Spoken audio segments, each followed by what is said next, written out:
If you want to make your CapCut edits look more polished, cinematic, or just more eye-catching, one of the easiest things you can do is add filters. In this video, I'm going to show you exactly how to add filters on CapCut video step by step, and then how to adjust the strength so you can get the perfect look without overdoing it. If this tutorial helps you out, make sure to hit like, subscribe, and turn on notifications so you don't miss more CapCut editing tips. Alright, let's jump right in. First, open your project in CapCut and go to your timeline.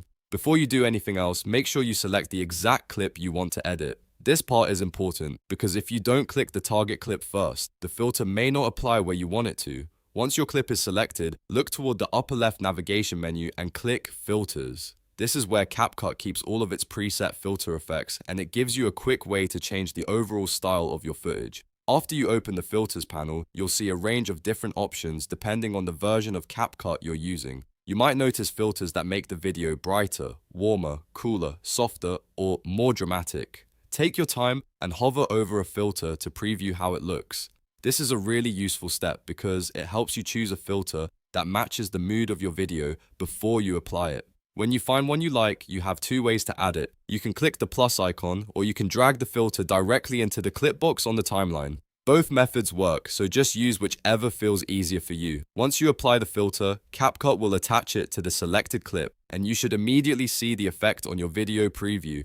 Now, if the filter looks too strong or too subtle, don't worry, because you can fine-tune it. To modify the filter, click the clip again and go to the Video tab, then open the Basic panel on the right side. Scroll down until you find the Filter section. Here, you'll see the Strength slider, which lets you control how intense the filter appears. If you want a soft, natural result, lower the slider. If you want a bold and stylized look, increase it a little more. This is one of the best parts of using filters in CapCut, because it gives you creative control without making your edit complicated.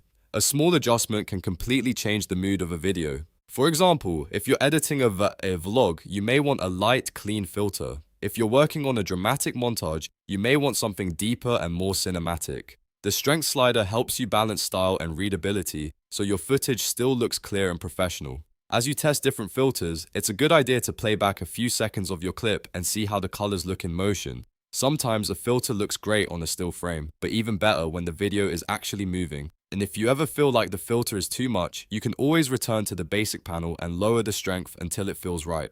Another helpful tip is to keep your filter consistent if you're editing multiple clips in the same project. That way, your video has a more unified look from beginning to end. You can apply the same filter style across your clips and then make small strength adjustments as needed to match lighting differences. This makes your entire edit feel smoother and more intentional. So to quickly recap, select your clip on the timeline, click Filters in the upper left menu, choose a filter by clicking the plus icon or dragging it onto the clip, and then adjust the strength slider in the video in that Basic panel if you want to modify the effect. That's the full process for adding filters on CapCut video. If this tutorial helped you, please give it a like, subscribe for more CapCut guides, and let me know in the comments what editing feature you want to learn next. Thanks for watching, and I'll see you in the next video.